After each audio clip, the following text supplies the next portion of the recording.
আবার পরকীয়া করে স্বামী সন্তান ছেড়ে আমাদের অনেক প্রবাসী বন্ধুরা যখন প্রবাসে চলে যায় তাদের অনেকের স্ত্রীরা পরকীয়া করে তারা অন্যত্র চলে যায়, তাদের সন্তান সন্ততি রেখে চলে যায়।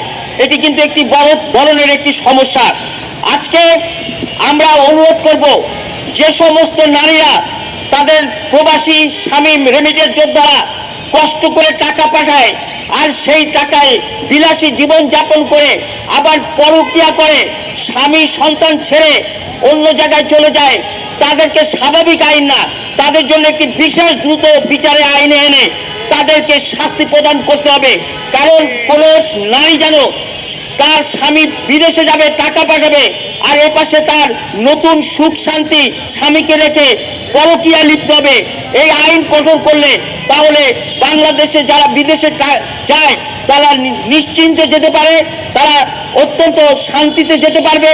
তারা চিন্তা করবে যে আমার স্ত্রী যদি কোনো অন্যায় করে, বাংলাদেশের যে প্রচলিত আইন আছে সেই প্রচলিত আইন একটি বিশেষ আইন তৈরি করা হয়েছে, সেখানে তার শাস্তি হবে।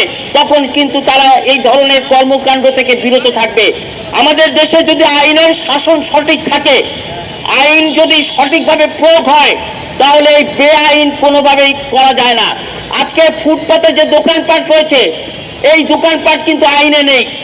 এই দোকানপাট যদি আইনের শাসন থাকতো তাহলে এই ফুটপাতে কেউ দোকান বসাতে পারতো না।